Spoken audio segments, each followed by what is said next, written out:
ìjà àgbà méjì mà ti bẹ́ sílẹ̀ báyìí o láàrin Abubakar Malami àti EFCC bó ṣe ń jẹ́jú ẹ̀sùn kíkó dúkìá tó tó okòólénígbadínmẹ́jọ bílíọ̀nù náírà èyí ń 212 bílíọ̀nù náírà jọ lọ́nà àìtọ́. ìjà àgbà méjì tó lágbára ló máa ń wáyé lọ́wọ́ o láàrin iléeṣẹ́ tó ń rí sí àjẹbánu lórílẹ̀‐èdè yìí EFCC àti mínísítà ètò ìdájọ́ tẹ́lẹ̀ Abubakar Malami o èyí ń SAN.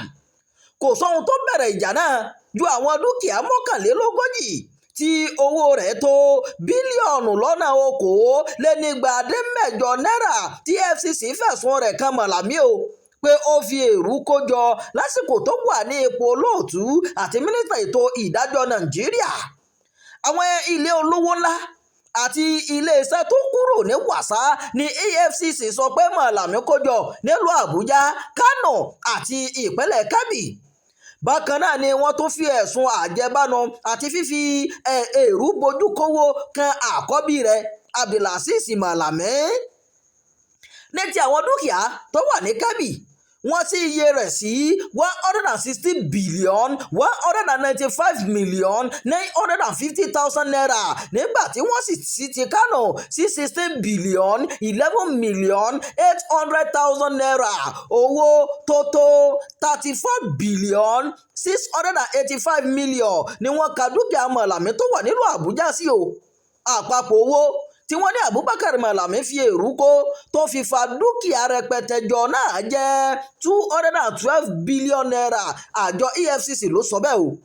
lórí àwọn ẹ̀sùn yìí ni Malami fi dèrò àhámọ́ EFCC láti ọjọ́ kẹjọ oṣù kejìlá ọdún 2025 tí ọ̀rọ̀ náà kò sì tí ì yanjú lẹ́yìn àṣẹ kóòtù o. tẹ́ ò bá gbàgbé àwọn ẹ̀sùn wọ̀nyí ni Abubakar Malami ti takò ṣáájú tó ní EFCC ń dojú sọ òun nítorí òun fi ẹ̀sùn àìṣòdodo ka alága wọn Ọlá Olúkóyèdé. Malami ní òun ṣetán o láti farahàn níwájú ilé ẹjọ́ kóun sì ṣàlàyé àwọn ẹ̀sùn tí EFCC fi kan òun pé kò rí bẹ́ẹ̀ o. àṣẹ kóòtù àti ìdí tí EFCC ṣe kọ̀ láti gba bẹ́ẹ̀lì Malami rèé o. lọ́jọ́ ìṣẹ́gun ọ̀sẹ̀ yìí ilé ẹjọ́ gíga nílùú Àbújá fi ààyè bẹ́ẹ̀lì sílẹ̀ fún Malami nínú ìdájọ́ tó wáyé. ṣùgbọ́n EFCC kọ̀ láti fún mínísítà ètò ìdájọ́ tẹ́lẹ̀ náà ní bẹ́ẹ̀lì bí àṣẹ kóòtù o. ìdájọ́ adájọ́ Bello Kawu láti fún Malami ní bẹ́ẹ̀lì wà ní ìbámu pẹ̀lú ohun tí EFCC kọ́kọ́ ti àgbékalẹ̀ rẹ̀ o.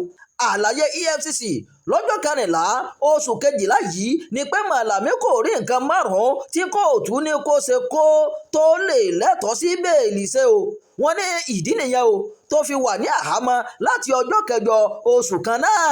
ṣùgbọ́n lọ́jọ́rú àná akọ̀wé ìròyìn Malami Muhammed Doka fẹ̀sùn kàn EFCC pé wọ́n tako àṣẹ ilé ẹjọ́ o láti fi Malami sílẹ̀ lẹ́yìn tó ti ṣe ohun tí kóòtù pa á láṣẹ pé kó ṣe.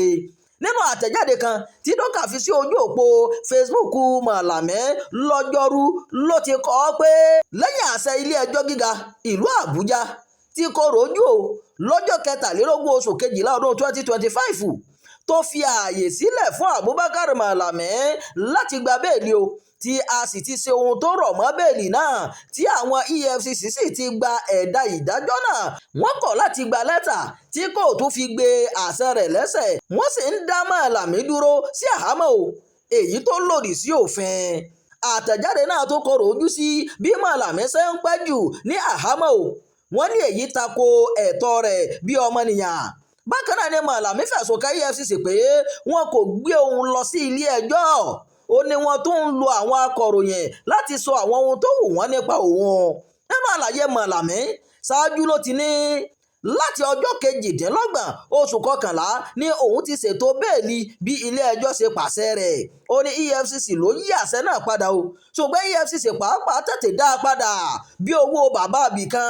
wọ́n ní lóòótọ́ ni wọ́n fún ní bẹ́ẹ̀lì ráńpẹ́ èyí ń administrative bail lọ́jọ́ 28 oṣù kọkànlá ṣùgbọ́n kò rí kókó márùn-ún tó de bẹ́ẹ̀lì náà múṣẹ o. agbẹnusọ EFCC Délé Oyèwálé sọ pé ó yẹ kí Malami yọjú fún ìfọ̀rọ̀wánilẹ́nuwò lọ́jọ́ 1 oṣù kejìlá ṣùgbọ́n ó bẹ̀bẹ̀ fún ìsúnsíwájú rẹ̀ nítorí àìlera. ó ní ó ṣe eléyìí nípasẹ̀ lẹ́tà tó kọ lọ́jọ́ 4 oṣù kejìlá kan náà. àjọ wa fi ojú àánú gba ẹ̀bẹ̀ rẹ̀ kódà nígbà tí kò tí ì ṣètò bẹ́ẹ̀lì kankan. Oyèwálé sọ pé Màlàmí kò padà mú ìwé kankan wá o tó lè fi hàn pé òun ní àìlera kankan. Ó ní lẹ́yìn èyí ni wọ́n pè é lọ́jọ́ 8 oṣù kejìlá fún ìwádìí síwájú. Àwọn sì fi sí àhámọ́ nígbà tí kò rí bẹ́ẹ̀lì rẹ̀ ṣe. Nígbà tí àjọ tó ń rí sí ìwà ìbàjẹ́ bẹ̀rẹ̀ sí tako òfin kóòtù tó ń ti aráàlú mọ́lé tó sì ń lo àwọn oníròyìn fún ohun tó fẹ́, kì í ṣe irinṣẹ́ ìdájọ́ òdodo mọ́ o, ó ti di ohun tó lè kó bá ìjọba àwa ara wa. Agbẹnusọ Màlàmí ló sọ eléyìí o. Ó rọ ẹ̀ka ìdájọ́ láti tètè rí sí ọ̀rọ̀ yìí o. Láàrin ọdún 2015 sí 2025 ní ẹ̀sìn àjẹbánu tí wọ́n fi kan Màlàmí wáyé o. Tẹ́ ò bá gbàgbé, Abubakar Malami Sani ni olóòtú àti mínísítà ètò ìdájọ́ lásìkò ìṣèjọba ààrẹ àná olóògbé Muhammadu Buhari. Ó wà nípò náà láti 2015 títí di 2023. Ọjọ́ 17 oṣù kejìlá yìí ni EFCC ya bo ọ́fíìsì àti ilé Màlàmí nílùú Àbújá àti Kẹ́bí o. Ìròyìn àjọyàjọ fún ti àkókò yìí kò ní jù báyìí lọ. Ẹ má gbàgbé o láti máa darapọ̀ mọ́ ìkànnì yìí, ẹ máa pẹ́ká, ẹ máa fèròǹgbà ìsábàlá àríwúsì. Ẹ ṣeun o bẹ́ẹ̀ ṣe ń darapọ̀ mọ́ wa.